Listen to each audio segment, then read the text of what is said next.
Good evening all my friends. Welcome to अफक्रिस SC academy. कैसे हैं आप लोग दोस्तों?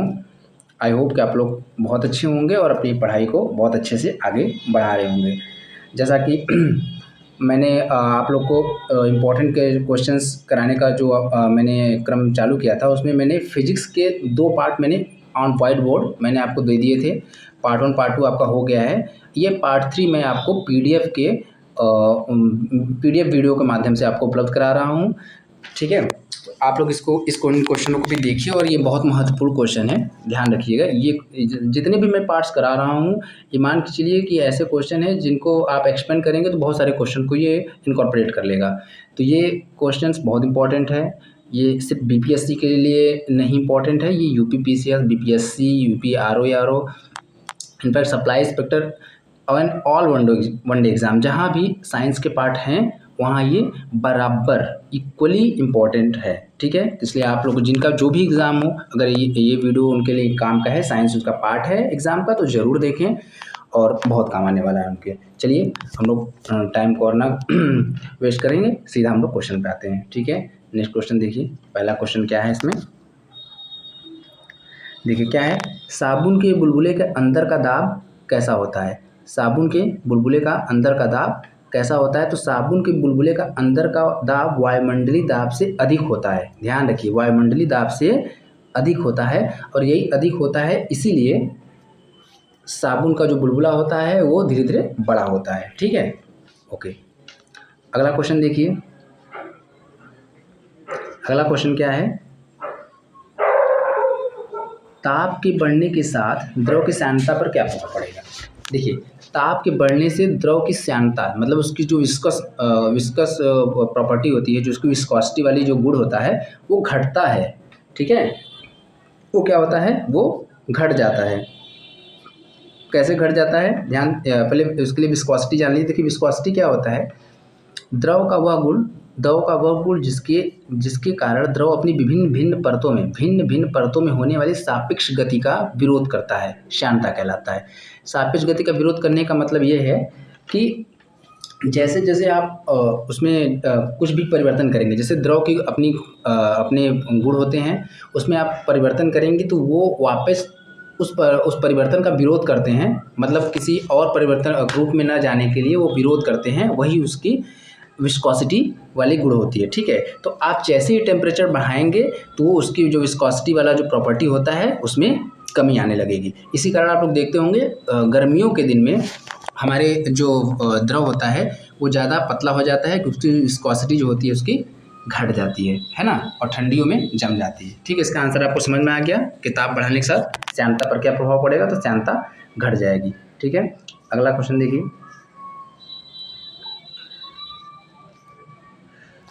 बैरोमीटर में अचानक गिरावट का होना क्या इंगित करता है? बैरोमीटर आप जानते हैं वायुदाब को मापता है ना। तो अचानक से इसमें जो गिरावट होता है ये क्या बताता है? तो बैरोमीटर में अचानक गिरावट का आ जाना बताता है कि मौसम तूफानी होगा, मतलब ये तूफान को इंगित करता है, आगे मौसम खराब होने वाला है। ठीक है, ध्यान रखिएगा। अगला क्वेश्चन देखिए। एस्फाल्ट क्या होता है? एस्फाल्ट क्या होता है? एस्फाल्ट पेट्रोलियम परिशोधन करने के दौरान उत्पन्न होता है। उत्पन्न एक उत्पाद होता है, कहने का मतलब क्या है, जब आप पेट्रोलियम का परिशोधन करते हैं तो उससे उत्पन्न एक उत्पाद है आपका एस्फाल्ट। ठीक है, ओके। अगला क्वेश्चन देखिए। अगला क्वेश्चन क्या कह रहा है, लोहे की कील पारे पर क्यों डूब जाती है जबकि वह पानी में लोहे की कील पारे पर क्यों नहीं डूबती है, क्यों तैरती है जबकि वो पानी में डूब जाती है? तो यहाँ पर कह रहा है कि लोहे की कील जो होती है वो पारे पर तैरती रहती है और पानी में डूब जाती है, ऐसा क्यों? तो देखिए ऐसा क्यों बात आप लोग देखिए कि पारे का जो अपेक्षिक घनत्व होता है, पारे का जो अपेक्षिक घनत्व होता है, ये देखिए अपेक्षिक घनत्व जो होता है पारे का, वो लोहे के अपेक्षिक घनत्व से क्या होता है, लोहे के अपेक्षिक घनत्व से ज़्यादा होता है। लोहे का अपेक्षिक घनत्व पारे के अपेक्षिक घनत्व से कम होता है, इसलिए उस पर तैरता रहता है। लेकिन उसी लोहे का अपेक्षिक घनत्व पानी के अपेक्षिक घनत्व से ज़्यादा हो जाता है, इसलिए उसमें डूब जाता है। समझ गए आप लोग? तो यहाँ पर खेल किसका है, घनत्व का है, अपेक्षिक घनत्व का है। ध्यान रखिए आप लोग, ओके। चलिए अगला प्रश्न देखिए। मथने के पश्चात क्रीम का जो दूध है क्रीम का दूध से पृथक हो जाने का कारण क्या है? तो ये क्या है? अपकेंद्री बल के कारण, है ना? किसके कारण हो जाता है ये अपकेंद्री बल के कारण होता है। जैसे इसमें होता है, अगर इधर यहाँ से मथनी होता है तो क्रीम जो निकल के इस डायरेक्शन में, इस डायरेक्शन में, इस डायरेक्शन में, इस डायरेक्शन में किनारे किनारे चले जाते हैं। तो ये जब इसको हम लोग किसी भी डायरेक्शन में, मतलब यहाँ पर जो बीच में घुमाते हैं इसको, इस यहाँ पर, तो ये क्या होता है? आउटसाइड, ठीक है, आउटसाइड जाके आपके जो क्रीम होते हैं वो इकट्ठे हो जाते हैं। इसको अपकेंद्री बल बोलते हैं। और अगर किसी भी कंडीशन में चीज़ें सेंटर की तरफ आएंगी, सेंटर की तरफ आएंगी तो क्या हो जाएगा? अभिकेंद्री। क्या हो जाएगा वहाँ पर? अभिकेंद्री। तो यहाँ पर क्या हो जाएगा आंसर? अपकेंद्री बल के कारण। ठीक है, ओके।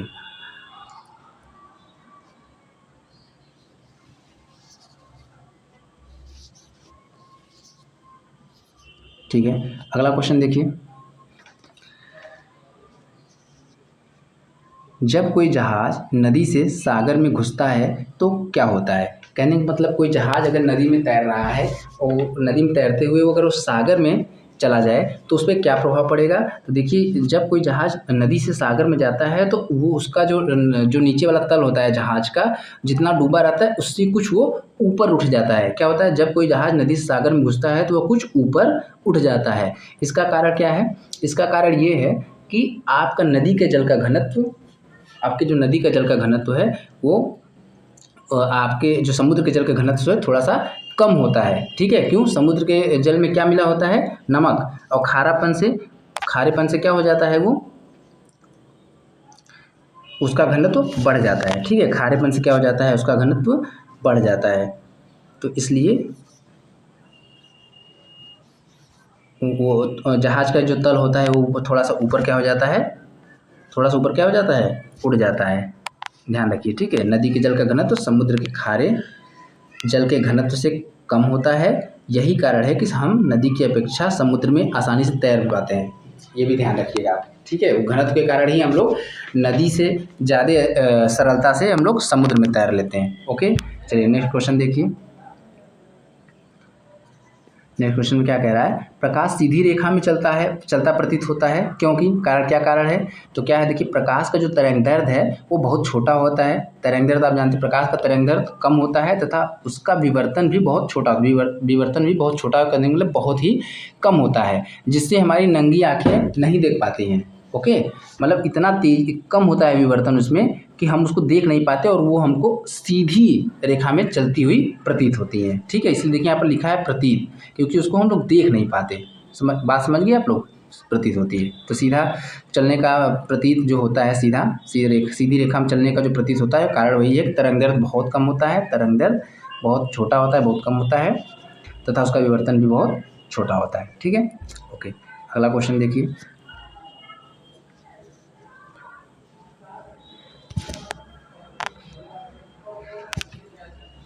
प्रकाश का वेग अधिकतम किस में होता है? प्रकाश का वेग अधिकतम किस में होता है? तो हम जानते हैं प्रकाश का वेग अधिकतम कहाँ होगा? निर्वात में होगा। क्यों? क्योंकि प्रकाश के विचरण के लिए, प्रकाश को चलने के लिए किसी माध्यम की आवश्यकता नहीं होती है। निर्वात में कोई माध्यम नहीं रहता, कोई ऑब्स्टेकल नहीं होता, कोई अड़चन नहीं होता, इसलिए सबसे ज़्यादा स्पीड उसकी कहाँ होगी? निर्वात में। समझ गए आप लोग ना? इसलिए क्या आंसर देंगे आपको? प्रकाश का अधिकतम वेग कहाँ होगा? निर्वात में। ठीक है, अगला क्वेश्चन। किस सिद्धांत का उपयोग ऑप्टिकल फाइबर में किया जाता है? किस सिद्धांत का प्रयोग ऑप्टिकल फाइबर में किया जाता है?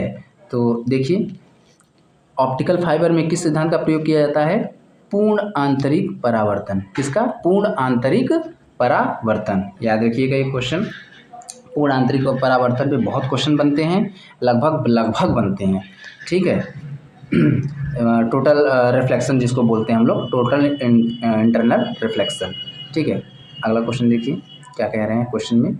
मरीजों के पेट के अंदर का परीक्षण करने हेतु डॉक्टरों द्वारा प्रयुक्त एंडोस्कोप किस सिद्धांत पर कार्य करता है? देखिए, अभी जस्ट ऊपर हम लोग पढ़े हैं। देखिए, एंडोस्कोप में क्या करते हैं कि हम डॉक्टर्स कोई नली को नाक या मुंह के माध्यम से पेट में हमारे भेजते हैं, जिसमें एक ऐसा लेंस लगा होता है जो उसमें टोटल आंतरिक परावर्तन करके जितनी भी पेट की जितनी जी एक्टिविटी होती है, जितनी भी चीज़ें होती हैं, सब वो किसी एक बाहर कंप्यूटर के स्क्रीन पर सबको दिखाई देता है। यही आपका एंडोस्कोप होता है। ठीक है, तो देखिए, एंडोस्कोप में फाइबर ऑप्टिक्स तकनीक का प्रयोग होता है। ठीक है, एंडोस्कोप में फाइबर ऑप्टिक्स तकनीक का प्रयोग होता है तथा यह प्रकाश के पूर्ण आंतरिक परावर्तन के सिद्धांत पर कार्य करता है। ठीक है, एंडोस्कोप का हो गया आपका। अगला क्वेश्चन देखिए क्या कह रहा है। हीरे का चमकना, एंडोस्कोप द्वारा मरीज के पेट के अंदर का परीक्षण करना, मृग मरीचिका इत्यादि किस सिद्धांत पर कार्य करते हैं। देखिए आपका लगभग पूर्ण आंतरिक परावर्तन से जितने क्वेश्चन लगभग बनते हैं सब कुछ मैंने इसमें डाल दिया है। आप लोग को याद रहेगा तो एक दो इधर भी आ जाएगा। मृग मरीचिका की जगह अगर मृग तृष्णा दे दे तो भी आपका आंसर यही होगा। ठीक है, मृग तृष्णा भी कहीं दिया रहता है।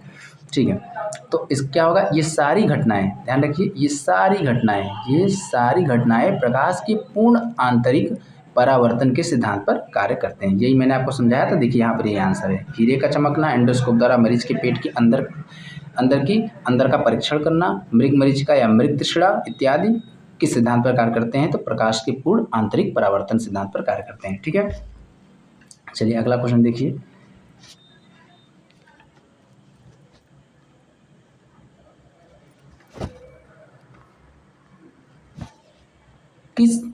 देखिए कह रहा है किसी वस्तु के त्रिविमी प्रतिरूप को अंकित करने तथा पुनरावृत्ति करने की तकनीक का नाम क्या है। मतलब किसी वस्तु को त्रिविमी 3 डायमेंशनल प्रतिरूप को अंकित करना, मतलब 3 डायमेंशनल फिगर को लेना तथा उसकी पुनरावृत्ति करने की तकनीक को क्या नाम है, तो उसका क्या नाम है। देखिए यहाँ पर आपको दिख रहा होगा, उसका नाम है होलोग्राफी। ठीक है, इस तकनीक का नाम होलोग्राफी है।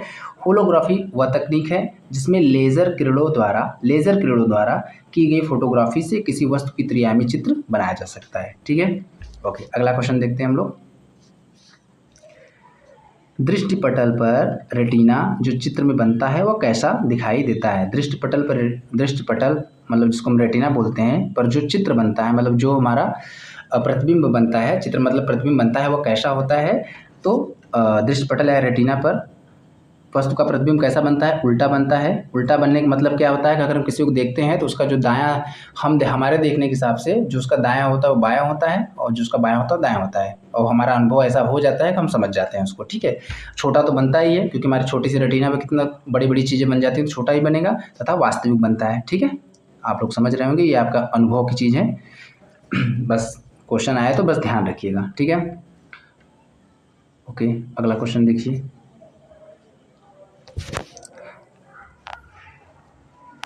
अगला क्वेश्चन देखिए क्या कह रहा है। किसी तारे का रंग क्या दर्शाता है।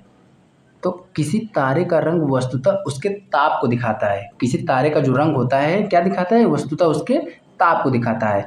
आप ये मान लीजिए जैसे अलग अलग तारे का अलग अलग रंग होता है। जैसे नीला होता है, फिर येलो होता है, फिर रेड होता है, फिर उसको अंतिम अवस्था हो जाती है। तो इसी तरह का नीला है तो सबसे यंग तारा है, येलो होता है तो उसका उससे ज़्यादा उम्र हो गया, और लाल होने वाला होता है तो इसका मतलब है तारे की उम्र लगभग पूरी होने की होती है। ठीक है, तो ये ध्यान रखिएगा, तारे का रंग क्या दर्शाता है, तारे का रंग उसके ताप को दिखाता है ना।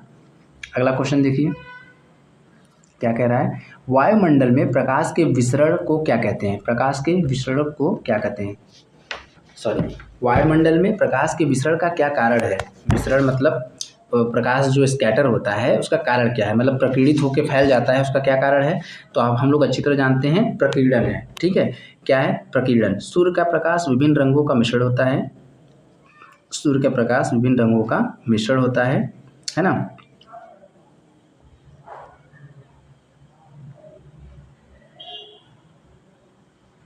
ओके, सूर्य का रंग विभिन्न रंगों का मिश्रण होता है। जब वह वायुमंडल से होकर गुजरता है तो मार्ग में आने वाले हवा के अणुओं तथा धूल एवं अन्य पदार्थों को सूक्ष्म कणों द्वारा इसका प्रकीर्णन हो जाता है। मैंने पहले बताया क्या है, प्रकीर्णन हो जाता है, और इस कारण ही प्रकाश का विसरण वायुमंडल में होता है। ठीक है, चलिए अगला क्वेश्चन देखते हैं हम लोग। प्रश्न में क्या कह रहा है। हमें वास्तविक सूर्योदय से कुछ मिनट पूर्व ही सूर्य दिखाई देने लगता है, उसका कारण क्या है। अपवर्तन, क्या होता है उसका कारण, अपवर्तन। ठीक है, तो देखिए यहाँ पर प्रकाश के अपवर्तन के कारण सूर्योदय के कुछ समय पहले तथा सूर्यास्त के कुछ समय बाद, ये दोनों मैंने मेंशन कर दिया क्योंकि अलग अलग क्वेश्चन आया हुआ है। सूर्यास्त के बाद दिखने का कारण क्या है या सूर्यास्त से पहले, दोनों का कारण अपवर्तन है, इसलिए मैंने एक ही में डाल दिया है। ठीक है, तो प्रकाश के अपवर्तन के कारण सूर्योदय के कुछ समय पहले तथा सूर्यास्त के कुछ समय बाद तक सूर्य क्षितिज के नीचे होने पर, मतलब सूर्य अभी आया नहीं है सामने, क्षितिज के नीचे ही है, फिर भी हमको दिखाई पड़ता है। उसका कारण क्या है? अपवर्तन। ठीक है ना, अपवर्तन। ठीक है, चलिए आगे क्वेश्चन देखिए अगला।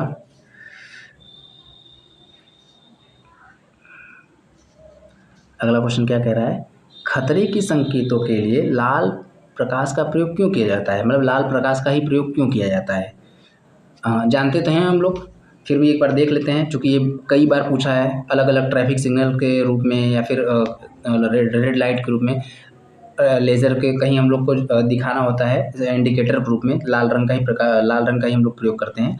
उसका कारण क्या है? क्योंकि लाल रंग का तरंगदैर्घ्य सबसे ज़्यादा, ठीक है, लाल रंग का तरंगदैर्घ्य सबसे ज़्यादा तथा प्रकीर्णन सबसे कम होता है, तथा नीले कलर का प्रकीर्णन सबसे ज़्यादा होता है और उसके तरंगदैर्घ्य कम होती है ना। ये आप लोग पता होगा, विबग्योर से आप लोग देख भी सकते हैं, है ना। ये आपका मैंने पहले ही टेस्ट पेपर में विबग्योर को आपको बता दिया था, ठीक है, विबग्योर का वो बता दिया था, याद होगा आपको, तो आप लोग देखेंगे, ठीक है ना। ये आपका violet, indigo, blue, green, yellow, orange, red है। देखिए ये आपका जैसे इधर जाएंगे तो तरंगदैर्घ्य सबका सबसे ज़्यादा होगा रेड का, ठीक है। और प्रकीर्णन क्या होता है? जस्ट अपोजिट होता है। तो क्या होता है? रेड का तरंगदैर्घ्य ज़्यादा होता है, प्रकीर्णन सबसे कम होता है, इसलिए वो दूर तक उसकी लाइट जाती है और इसीलिए उसका हम लोग इस्तेमाल करते हैं, ठीक है। और नीले कलर का प्रकीर्णन सबसे ज़्यादा हो जाता है, इसलिए हम लोग को क्या होता है? हम लोग को आकाश, यहाँ पृथ्वी से अगर हम लोग अपने आकाश देखते हैं तो नीला कलर दिखाई देता है, ठीक है। चलिए ठीक है, अगला क्वेश्चन।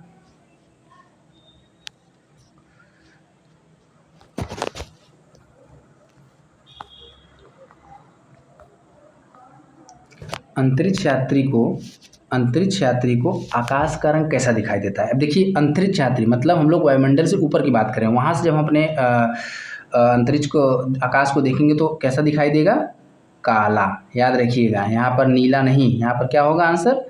काला, ठीक है, बिल्कुल याद रखिएगा, अंतरिक्ष की बात कर रहे हैं, है ना। चलिए अगला क्वेश्चन देखिए क्या है। कार में पीछे के यातायात के दृश्य अवलोकन के लिए, जो मतलब हम लोग चल रहे हैं तो पीछे के जो यातायात का दृश्य होता है उसके अवलोकन के लिए किस प्रकार के शीशे का प्रयोग किया जाता है? जो हमारे लोग के शीशा लगा रहता है उसमें कौन सा शीशा रहता है? तो कौन सा शीशा रहता है? उसमें रहता है उत्तल दर्पण। कौन सा रहता है उसमें? उत्तल दर्पण, ठीक है। देखिए एक्सप्लेन देख लेते हैं उसका। उत्तल दर्पण द्वारा प्रतिबिंब आभासी बनता है, सीधा बनता है एवं वस्तु से छोटा बनता है, ठीक है, ये तो सही है। इसके द्वारा काफ़ी बड़े क्षेत्र की वस्तुओं का प्रतिबिंब एक छोटे से क्षेत्र में बन जाता है, जरूर बन जाता है, तभी तो हमारे कार के शीशे में बड़े बड़े ट्रक और कितनी पीछे की चीज़ें आ जाती हैं। और आभासी इसलिए हो जाती है कि वो जितनी पीछे रहती हैं उतनी पीछे, मतलब एग्जैक्ट ना दिखा के बस ये दिखाती हैं, ठीक है। इससे उसमें लिखा भी रहता है, आप लोग ध्यान से पढ़िए उसमें क्या लिखा रहता है, ठीक है। इस प्रकार उत्तल दर्पण का दृश्य क्षेत्र अधिक होता है, इसलिए इसे मोटर वाहनों तथा बसों में चालक के बगल में के पीछे के ट्रैफिक दृश्य अवलोकन के लिए लगाया जाता है, ठीक है। ये लोग ध्यान रखिएगा, उत्तल दर्पण कौन सा लगता है? उत्तल दर्पण। अगला क्वेश्चन देखिए। दर्पण से एक्चुअली क्वेश्चन आते बहुत हैं, इसलिए मैंने इन सब कुछ जरूरी और आए हैं, इसलिए मैंने इन लोग को यहाँ पर ज़्यादा मेंशन कर दिया है, ठीक है। तो अगला क्वेश्चन देखिए।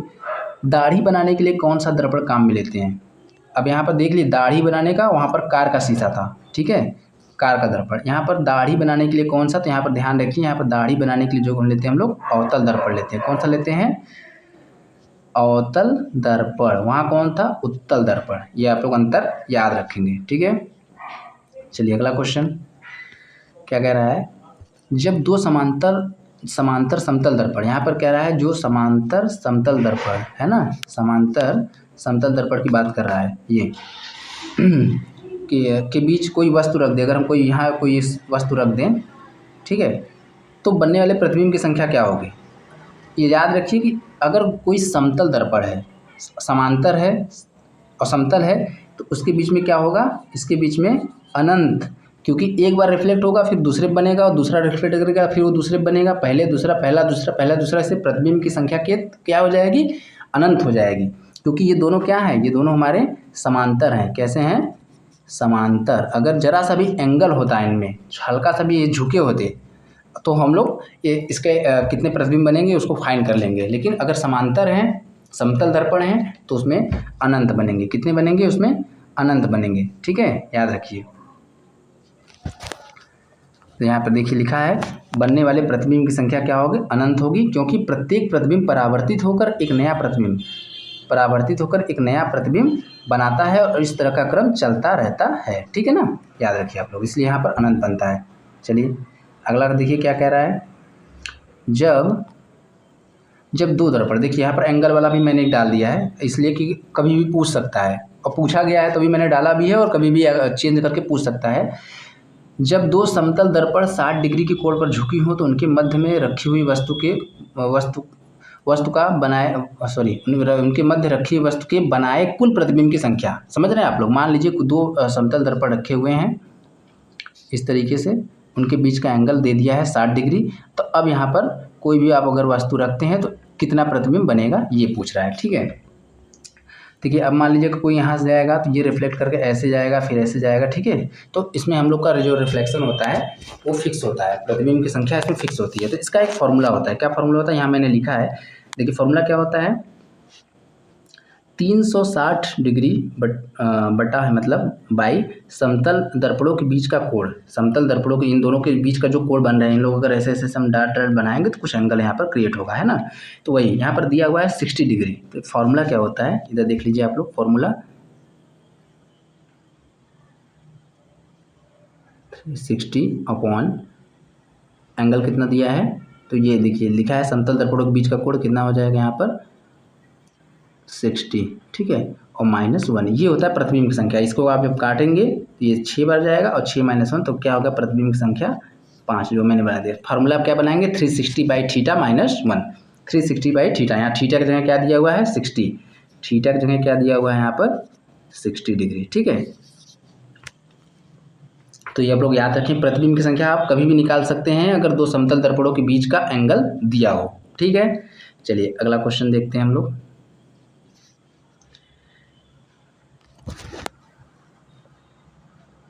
देखिए क्या कह रहा है अगले क्वेश्चन में, दोपहर के 12 बजे किस दिशा में इंद्रधनुष दिखाई देता है? दोपहर के 12 बजे किस दिशा में इंद्रधनुष दिखाई देता है?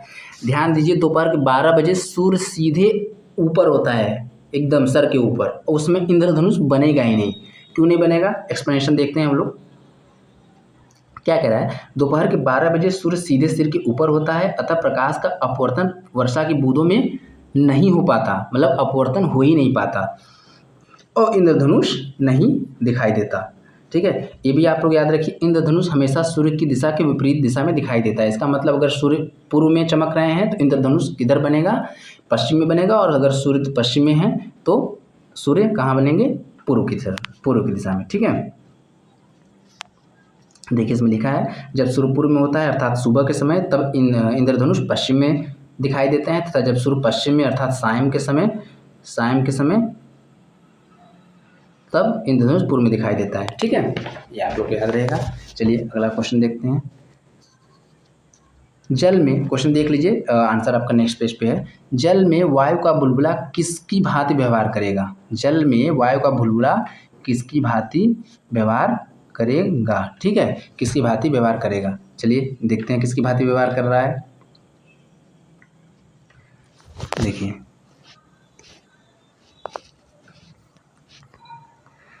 पानी में डूबा हुआ वायु का बुलबुला जिसकी सतह उत्तल होती है ना, पानी में अगर डूबा है तो वायु का बुलबुला उसका सतह कैसा होगा? सतह तो उसका उत्तल होता है बुलबुले का, लेकिन उसका व्यवहार कैसा होगा? अवतल लेंस की भांति व्यवहार करेगी। यही चीज़ है इसमें ध्यान देने वाली। सतह उत्तल की होती है लेकिन व्यवहार किस तरह करेगा? अवतल लेंस की भांति व्यवहार करता है। ठीक है, पानी का अपवर्तनांक, और कारण क्या है? पानी का जो अपवर्तनांक होता है, ठीक है, अपवर्तनांक मतलब अपवर्तन करने की जो क्षमता होती है, सबका अलग अलग होता है। ये डिपेंड करता है कि माध्यम आपका कैसा है, रेरर है, डेंसर है, मतलब सघन है, विरल है, इससे अपवर्तनांक पर प्रभावित होता है। तो यहाँ पर जो पानी का अपवर्तनांक वायु से अधिक होता है ना। ऑब्वियस सी बात है कि आपका जो वायु है वो विरल होगा, मतलब रेरर मीडियम होगा, और जो हमारा पानी है वो डेंसर मीडियम होगा, मतलब सघन मीडियम होगा, तो उसका अपवर्तनांक अपने आप बढ़ जाएगा। तो पानी का अपवर्तनांक वायु से अधिक होता है, इसलिए जल में डूबे हुए बुलबुले के लेंस की प्रकृति बदल जाती है। बात समझ में आ गई? जो जल में डूबा हुआ बुलबुला है उसकी प्रकृति बदल जाती है, उसका कारण भी मैंने आपको बता दिया है। ठीक है, चलिए अगला देखिए क्वेश्चन क्या कह रहा है।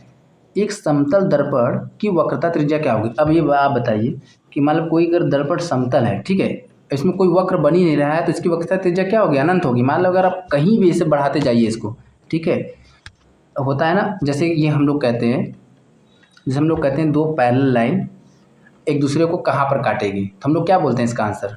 हम लोग बोलते हैं ये लोग अनंत पे काटेंगे, मतलब हम लोग को इसको फाइंड नहीं कर सकते जहाँ काटेंगी, तो इसलिए हम लोग उसको बोलते हैं ये कहाँ काटेंगी? इनफाइनाइट पे, अनंत पे।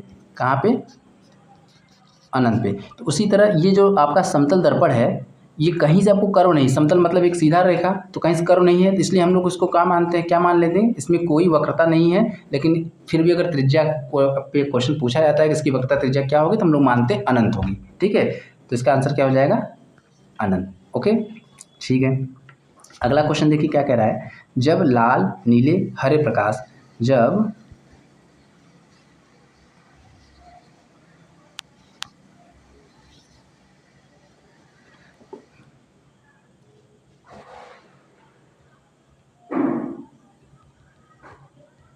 ठीक है, देखिए अगला क्वेश्चन क्या कह रहा है। जब लाल नीले तथा हरे प्रकाश का पुंज एक स्थान पर पड़ता है, तब प्रकाश का रंग कैसा हो जाता है? मतलब लाल नीला तथा हरा प्रकाश का पुंज एक ही स्थान पर पड़े तब प्रकाश का रंग कैसा हो जाता है? तो मैंने यहाँ क्या लिखा है, देखिए श्वेत।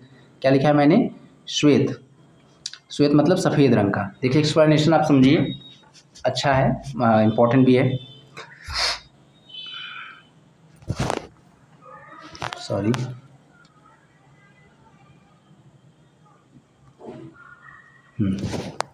देखिए प्रकाश में 3 मूल या प्राथमिक रंग होते हैं। तो क्वेश्चन देखिए आपके लिए डायरेक्ट दो ऐसे भाषाओं में पूछा है, ये पूछा है देखिए कि कौन कौन से मूल रंग हैं। ठीक है, एक बार ये कैसे क्वेश्चन पूछा है, फिर पूछा है प्रकाश के कौन प्राथमिक रंग है। तो आपको लाल हरा नीला अगर याद है तो आप लोग याद रखिए, लाल हरा नीला ये आपके मूल रंग होंगे या प्राथमिक रंग होंगे, दोनों एक ही है। मतलब मूल के नाम से भी पूछा गया है, प्राथमिक रंग के नाम से भी पूछा गया है। तो पहले मैं इस क्वेश्चन के एक्सप्लेनेशन मैंने ये बता दिया आप लोग को कि मूल और प्राथमिक रंग जब पूछेगा तो आप लोग पता होना चाहिए लाल हरा एंड नीला। ठीक है, अब देखिए कह रहा है कि मूल या प्राथमिक रंग होते हैं लाल हरा नीला, इनको मिलाने से द्वितीयक रंग जैसे पीला मैजेंटा, ये सब इनको प्राथमिक रंगों की वजह मिलाने से हमको द्वितीय रंग प्राप्त होते हैं। ठीक है, ओके। अब हम कह रहे हैं कि प्राथमिक और द्वितीयक रंग की जोड़ी को एक दूसरे का पूरक रंग भी माना जाता है। ठीक है, क्या माना जाता है? पूरक रंग भी माना जाता है। और सभी प्राथमिक रंगों अथवा सभी द्वितीयक रंगों को मिलाने से, चाहे आप सभी प्राथमिक रंगों को मिला दीजिए, जैसे ये लाल हरा नीला, क्या लाल हरा नीला, या सभी प्राथमिक रंगों जैसे पीला मैजेंटा और जो भी द्वितीयक रंग प्राथमिक रंग से बन के निकलेंगे, उनको अगर एक साथ मिलाएंगे तो क्या होगा? आपका सफ़ेद रंग की प्रकाश उत्पत्ति होगी। किसकी? सफ़ेद रंग की प्रकाश की उत्पत्ति होगी। ठीक है, चलिए ठीक है, ये आपके महत्वपूर्ण क्वेश्चन थे आज के लिए। ठीक है, आप लोग इनको दोबारा से फिर से देख लीजिएगा। चूँकि ये PDF वीडियो है तो आप इसको थोड़ा सा फास्ट करके भी देख लेंगे तो कोई दिक्कत नहीं। एक बार आपने पढ़ लिया है तो दोबारा रिवीजन कर लेंगे। सब इम्पोर्टेंट क्वेश्चन थे, लाइट के जितने भी इम्पोर्टेंट क्वेश्चन थे सब मैंने इसमें डाला है। आप लोग एक बार फिर से देख लीजिएगा। वीडियो को देखने के लिए आप लोग का बहुत बहुत धन्यवाद। प्लीज़ लाइक एंड सब्सक्राइब कीजिएगा, शेयर भी कीजिएगा। आप लोगों को सपोर्ट की बहुत आवश्यकता है। Thank you.